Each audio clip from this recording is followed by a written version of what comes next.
Arang's father, a magistrate from Seoul, was dispatched to the Miryang region during the reign of King Myeongjong, 1545 to 1567. He brought his only daughter with him. The position came with a completely furnished and staffed home. Arang loved to go moon-gazing at Yeongnam Pavilion. A respectable young lady could not go out alone. The female servant assigned as her chaperone conspired with another who wished to rape Arang. So one night, the chaperone slipped away, leaving Arang gazing at the moon. When the man attempted his assault, Arang fought back and was stabbed to death. The servants hid her body in a bamboo grove, then returned home, claiming that Arang had been kidnapped or had eloped. Different versions of this extremely popular Korean legend exist. No ransom demand was ever made. No word of Arang surfaced. Her father searched but eventually, assuming that she had eloped with a stranger, resigned his position in shame. Heartbroken, he returned to Seoul. Every man hired to fill his position died within 24 hours of taking office. Rumors of a curse spread. Eventually, no one wanted the job. The position was left unfilled. Another version of Arang's tale, but not the official version, describes her as a maid killed by her employer's son when she resisted rape.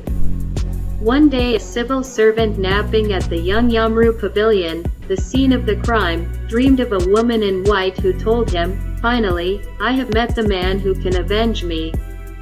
She explained that she had appeared to each new deputy, hoping that he would avenge her, but instead all had dropped dead of fright.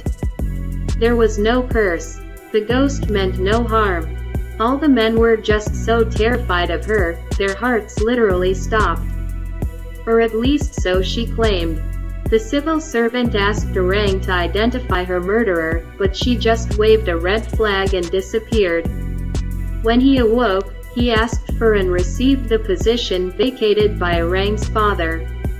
The first thing he did was obtain a list of all his employees, including household staff.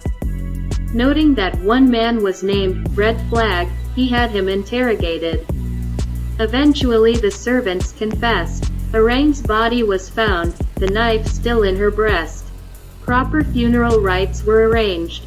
The magistrate who avenged her lived and prospered. Arang is invoked to protect young or vulnerable women and to punish rapists. She may also be invoked to encourage malefactors to confess their crimes. The 2007 Korean horror movie, Arang, does not retell the traditional legend but takes inspiration from the old story. Classification: Ghost. Origin: Korea. Sacred site. Local people deemed it wise to build a shrine for Arang. The Arang Pavilion, Arangkit, stands on a bluff overlooking the Miryang River. It once stood within a bamboo grove, but the grove has been largely cleared away.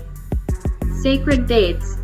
Rituals to honor and propitiate Arang are held annually on the 16th day of the 4th lunar month. Offerings: fruit, wine, incense, candles, and pilgrimages to her shrine.